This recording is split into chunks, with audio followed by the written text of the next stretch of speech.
నమస్కారం అండి. నేను doctor Kiran Pedi, consultant gastroenterologist, Yashoda hospital Somaji కూడా. సో నేను ఈరోజు మన జైత్యాలకు రావడం ముఖ్య కారణం ఏంటంటే, మన ఈ జీర్ణ వ్యవస్థకు సంబంధించిన జబ్బులు ఏవైతే ఉన్నాయో డైజెస్టివ్ డిసీజెస్ అంటారు. సో అవి ఈ మధ్యకాలంలో చాలా ఎక్కువగా పెరుగుతుంది మన పాపులేషన్. అంటే మన చేంజెస్, మన డైట్లో చేంజ్ వచ్చి రావడం వల్ల కానీ, స్ట్రెస్ ఫ్యాక్టర్ వల్ల కానీ, స్మోకింగ్, ఆల్కహాల్ వల్ల కానీ, స్ట్రెస్ ఫ్యాక్టర్తో నిద్ర లేకపోవడము, ఈ లైఫ్ స్టైల్ చేంజెస్ అన్నింటిలో కూడా రావడం వల్ల జీర్ణకోశ వ్యాధులు అనేక రకమైన వెరైటీస్గా చూస్తున్నాం అన్నమాట ఇవాళ.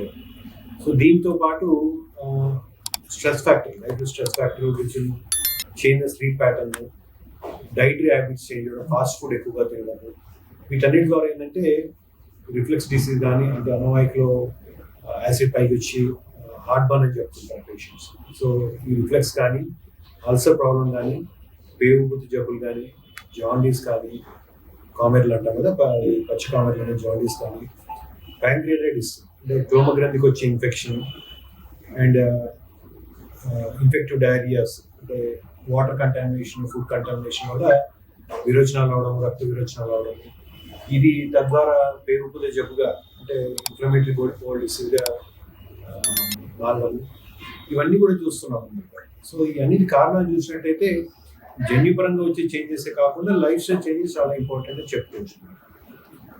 సో దీనికి మన సోమాజిగూడ గ్యాస్ట్రోఎంట్రాలజీ డిపార్ట్మెంట్లో మేము సిక్స్ కన్సల్టెంట్ గ్యాస్ట్రోఎంట్రాలజిస్ట్ ఉన్నాము. ఒక్కొక్కరు సబ్ స్పెషాలిటీ తీసుకొని డిపార్ట్మెంట్ డెవలప్ చేయడం జరిగింది. సో ఆ డిపార్ట్మెంట్లో మనం ఏంటంటే అనేక రకమైన అడ్వాన్స్మెంట్స్ ఈ డైజెస్టివ్ డిసీజ్ డయాగ్నోసిస్ కానీ, ట్రీట్మెంట్ కానీ ఎండోస్కోపీ ద్వారా చేయడం జరుగుతూ ఉంటుంది. సో ఇంతకుముందు ఏంటంటే మనకు ఎండోస్కోపీ అని చూసినట్టయితే ఓన్లీ డయాగ్నోస్టిక్గా ఉండేది. అంటే మనం ఎండోస్కోపీ పైప్ వేసేసి అన్నవాయికలో ఎట్లా ఉంది, స్టమక్ ఎట్లా ఉంది చూసాం. అది సింపుల్ ఎండోస్కోపీ. దీని ద్వారా చాలా అడ్వాన్స్మెంట్స్ వచ్చాయి లాస్ట్ 10-15 yearsలో. అంతకుముందు ఓన్లీ ఎండోస్కోపీ, కొలనోస్కోపీ అంటే పెద్ద పేరు పరీక్ష చేయడం కొలనోస్కోపీ అంటాం. ఈ రెండు స్టాండర్డ్ ప్రొసీజర్స్ లా ఉన్నాయి. దీని ద్వారా ఈ మధ్యకాలంలో వచ్చిన ఏంటంటే ఈఆర్సిపి అంటాం. అంటే గాల్ బ్లాడర్ నుంచి స్టోన్స్ ఫామ్ అయ్యి గాల్ బ్లాడర్ నుంచి బైల్ పైప్లో పడడం వల్ల జాండీస్ వస్తుంది చాలా. సో దాన్ని మనం ఎండోస్కోపీ ద్వారా ఏ సర్జరీ లేకుండానే ఎండోస్కోపీ ద్వారా బైల్ పైప్లో ఎంట్రీ స్టోన్స్ తీయడం ఈఆర్సిపి ప్రక్రియ అంటాం.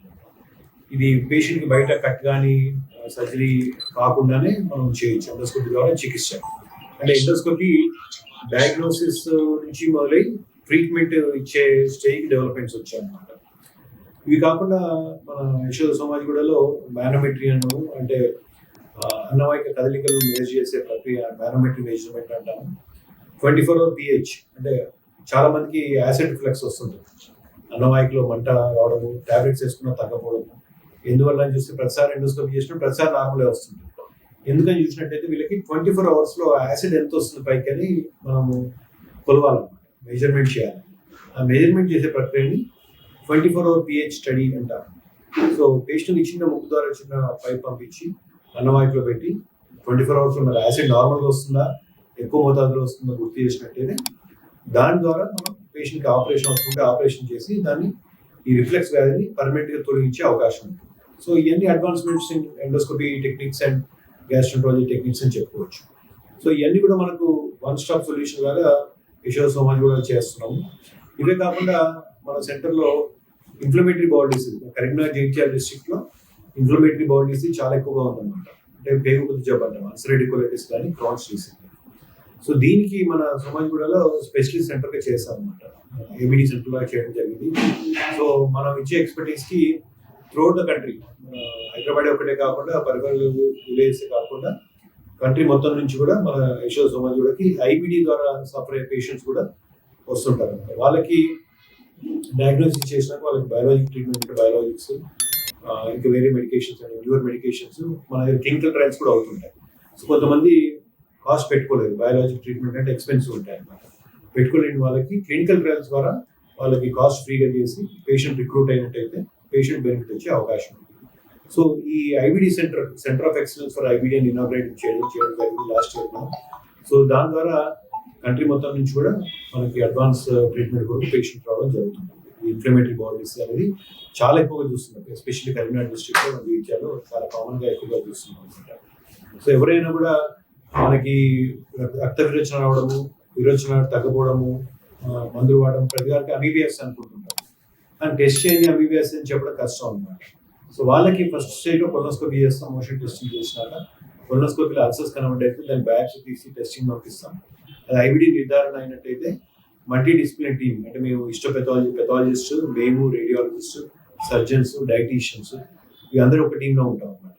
మేము అందరం డిస్కస్ చేసి ఆ పేషెంట్కి ఎటువంటి టైప్ ఆఫ్ ట్రీట్మెంట్, మనకి మెడికేషన్సే కాకుండా డైట్ ద్వారా కూడా ఏమైనా చేస్తుందా, సర్జరీ ద్వారా ఏమైనా చేయాలా, ఒక్కోసారి స్ట్రిక్చర్స్ ఉన్నట్టయితే బెలూన్ డైలిటేషన్ చేస్తాం, హాస్పిటల్ ద్వారా బెలూన్ పంపించి క్లోజ్ అయిన మార్గాన్ని ఓపెన్ చేయడం జరుగుతుంది. సో ఏదైతే పేషెంట్ బెనిఫిట్ అవుతుందో చూసి దానికి ట్రీట్మెంట్ చేయడం జరుగుతుంది. Liver diseases, pancreas diseases, ulcer diseases, IBD and endoscopy procedures ఇవన్నీ కూడా మెడికల్ గ్యాస్ట్రాంట్రాలజీ డిపార్ట్మెంట్లో చేయడము.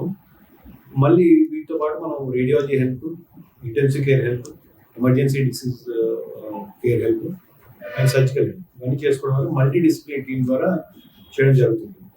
క్యాన్సర్ కూడా ఈ మధ్య కాలంలో మనం అన్నవాహిక cancer, stomach cancer, intestine cancers ఎక్కువ చూస్తున్నాం. అంటే జీర్ణ వ్యవస్థకు సంబంధించిన క్యాన్సర్స్, లివర్ క్యాన్సర్ కానీ ప్యాంక్రియాటిక్ క్యాన్సర్స్ కానీ. కొంతమంది వీటి వల్ల అన్నవాహిక బ్లాక్ అవడము, ట్రీట్మెంట్ అడ్వాన్స్ స్టేజ్లో వస్తారు. డిసీజ్ అనేది చాలా ముదిరిగా వచ్చే అవకాశం ఉంటుంది. డిసీజ్ స్ప్రెడ్ అయినప్పుడు ఏంటంటే అప్పుడు కీమోథెరపీ కానీ మనకి సర్జరీ కానీ ఆప్షన్ ఉండేది. అప్పుడు ఏం చేస్తాం అంటే బ్లాక్ అయిన చోటుకి ఎండోస్కోపీ ద్వారా వెళ్ళి వాళ్ళు మెటల్ స్టెంట్ వేస్తాం. మెటల్ స్టెంట్ వేసినప్పుడు ఏంటంటే బ్లాక్ అయిన ట్యూబ్ అవుతుందో ఓపెన్ అయ్యి అది క్యూరేటివ్ కాదండి, కానీ పేషెంట్ ఆల్రెడీ అడ్వాన్స్ స్టేజ్ ఉన్నారు కాబట్టి మనకి అట్లీస్ట్ లైఫ్ టైం ఉన్నంతకాలం వాళ్ళకి కొద్దిగా క్వాలిటీ ఆఫ్ లైఫ్ ఇంప్రూవ్ అవడానికి మనం స్టెంట్ వేయడం ద్వారా ప్యాసేజ్ ఓపెన్ చేసి పేషెంట్ తినగలుగుతారు, కొద్దిగా క్వాలిటీ ఆఫ్ లైఫ్ బెటర్ అవుతుంటుంది. సో లైఫ్ స్పాన్ కొంతవరకు మెరుగుతుంది. సో అప్పుడు ఆ సందర్భంలో మన క్యాన్సర్ స్పెషలిస్ట్ కూడా సర్జికల్ ఆంకాలజీ, మెడికల్ ఆంకాలజీ కూడా హెల్ప్ తీసుకొని మనం ట్రీట్మెంట్ అనేది చేస్తుంటాం. సో మనం ఇప్పుడు ఇమాజిన్ చేసినట్టయితే మెడికల్ గ్యాస్ట్రాంట్రాలజీ ఫీల్డ్ ఒకటి చూసినట్టయితే వీటన్నిటికీ సపోర్టింగ్ స్పెషాలిటీ కూడా చాలా ఇంపార్టెంట్. ఆ సపోర్టింగ్ స్పెషాలిటీస్ అన్ని కూడా మనకు వెల్ డెవలప్మెంట్ ఉండడం వల్ల మనం యశోద సోమాజిగూడలో వన్ స్టాప్ సొల్యూషన్ లాగా అనేక రకమైన జీర్ణ వ్యవస్థకు సంబంధించిన జబ్బులను, లివర్ జబ్బులను, ప్యాంక్రియాస్ జబ్బులను వీటన్నిటి కూడా మనం వన్ స్టాప్ సొల్యూషన్గా మనం డయాగ్నోస్ చేసి ట్రీట్మెంట్ చేయడం జరుగుతుంది. Thank you.